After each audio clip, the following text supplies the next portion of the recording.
Good evening friends.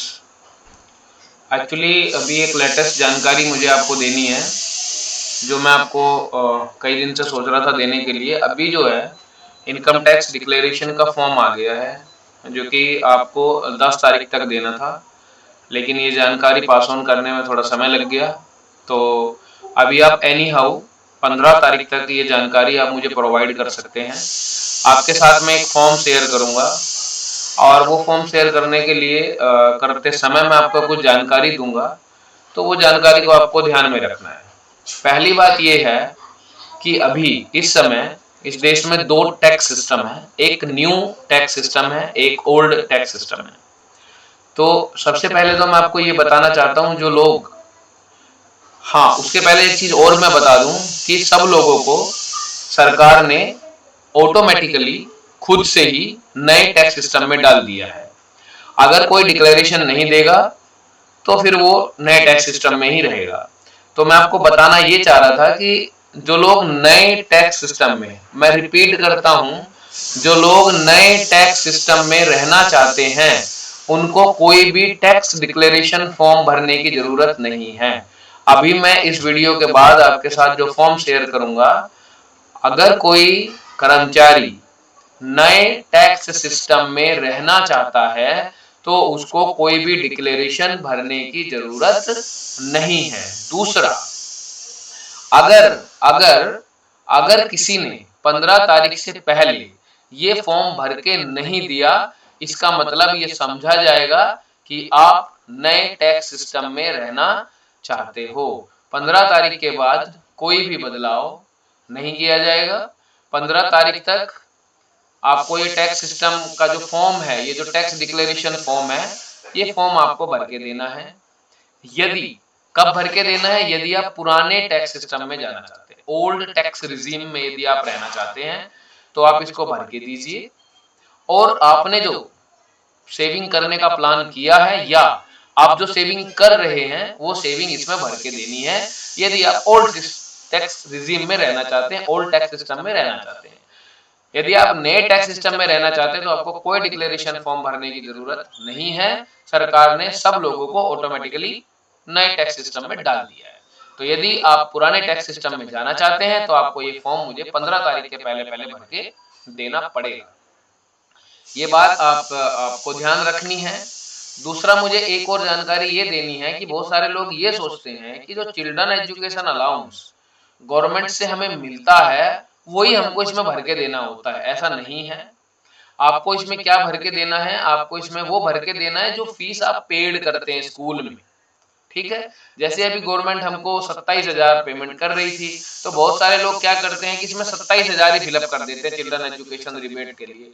तो वो 27,000 आपको नहीं भरना है, आपको वो भरना है जो आप स्कूल में ओरिजिनली आप अपने स्कूल में जमा करते हो फीस, और वहां से आपको एक रिसिप्ट मिलती है जो हर हाल में हमको चाहिए। उसी रिसिप्ट के बिहाफ पर आपको चिल्ड्रन एजुकेशन अलाउंस का रिबेट मिलेगा। दूसरी और इम्पोर्टेंट बात यह है, आप इसमें जो भी भरें सोच समझ के भरें, और वही भरें जो आप सेविंग कर रहे हो।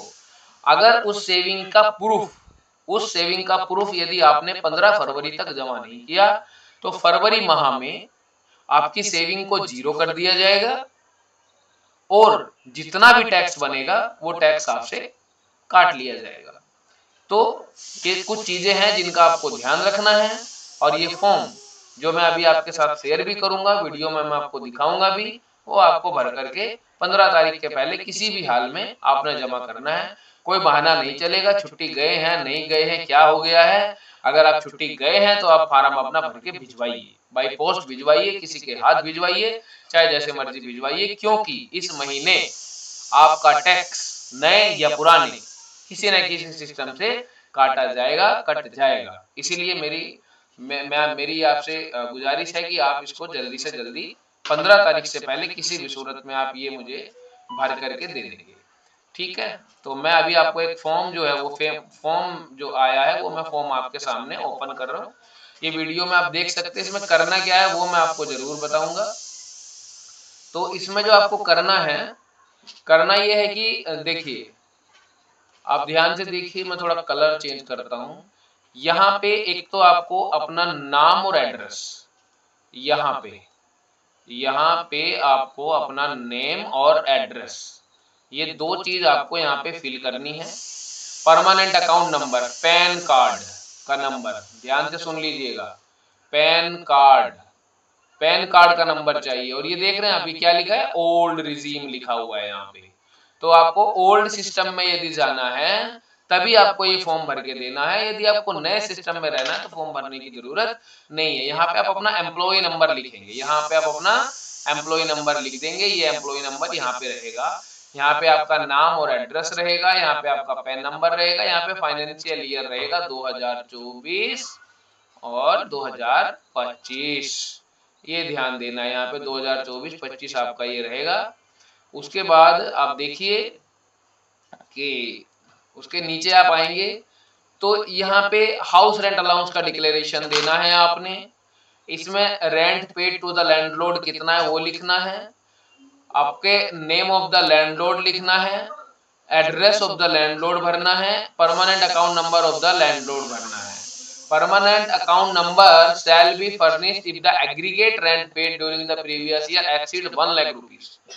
आप अगर ये समझ रहे हैं कि मेरा रेंट यदि 1 लाख रुपए से कम है तो मुझे ये कोई डिटेल नहीं देनी है, ऐसा नहीं है। अगर 1 लाख रुपए से कम है तो आपको ये परमानेंट अकाउंट नंबर नहीं देना है, पैन नंबर नहीं देना है अपने मकान मालिक का, लेकिन उसका रेंट कितना पेड किया, उसकी रिसीट, उसका नाम और एड्रेस ऑफ द लैंडलॉर्ड आपको लिखना पड़ेगा। उसके बगैर आपको ये हाउस रेंट अलाउंसेस की जो सेविंग्स है उसका फायदा नहीं मिलने वाला है। अगर 1 लाख रुपए से ज्यादा आपने रेंट पेड किया तो साथ ही साथ उसका पैन नंबर भी हमको चाहिए होगा, ये बात आप ध्यान रखिए। उसके बाद एलटीसी यदि किसी ने लिया है तो वो कोई डिडक्शन है, इंटरेस्ट ऑन बोरोवर, ये ठीक है, ये आपका नेम ऑफ लेंडर है, एड्रेस ऑफ द लेंडर है, परमानेंट अकाउंट नंबर है, फाइनेंशियल इंस्टीट्यूशन है, एम्प्लॉयर है, अदर से किसी से भी आपने कुछ भी जो इंटरेस्ट जो है कहीं पे आपने दिया है बोरोइंग पे वो आपको भरना है। उसके बाद ये सारे सेक्शंस हैं जो कि 80C में आते हैं। 80C में जैसे कि आपका सारी सेविंग्स आती हैं, कोई इंश्योरेंस किया है कोई, ठीक है, इस तरीके से 80CCD है। ये सारे आपको जो है चैप्टर देखने हैं कि मेरा किस में आता है, वो सारी जानकारी देनी है। उसके बाद यहाँ पे 80E 80G 80TTA ये सारा कुछ डिक्लेरेशन यहाँ पे भरनी है। सारी सेविंग्स आपने अपनी सेविंग्स यहाँ डालनी है। इसमें आपको एनपीएस की सेविंग नहीं डालनी है क्योंकि वो एनपीएस की जो सेविंग है ऑटोमेटिकली उसको आपके खाते से डिडक्ट कर दिया जाता है, तो एनपीएस की सेविंग भरने की जरूरत नहीं है। जो आप एनपीएस में कटवाते उसको भरने का इसमें कोई भी जरूरत नहीं है। वीपीएफ भरने का कोई जरूरत नहीं है, पीएफ भरने का कोई जरूरत नहीं है। बेसिकली इसमें जो आप अपना इंश्योरेंस करते हैं वो भरना है, कोई मेडिकल इंश्योरेंस करते हैं वो भरना है, किसी ने घर लिया हुआ है जो भी है लोन लेकर के तो वो भरना है। उसके बाद यहाँ पे नीचे आएंगे तो आप देखेंगे नीचे आने के बाद यहाँ पे थोड़ी सी डिटेल और है। यहाँ पे आपका नाम, यहाँ पे आपके फादर का नाम लिखना है, उसके बाद प्लेस जहाँ आप हैं, डेट, यहाँ पे आपका डेजिग्नेशन और यहाँ पे आपको जो भी आपके सिग्नेचर करने होंगे। उसके बाद ये करने के बाद आपने ये फॉर्म जो है वो ऑफिस में जमा करना है। 15 तारीख से पहले जमा करना पड़ेगा। यदि 15 तारीख तक ये फॉर्म मुझे नहीं आया तो इसका मतलब ये है कि आप नए टैक्स सिस्टम में जाना चाहते हैं, आपको ओल्ड सिस्टम में नहीं रहना है।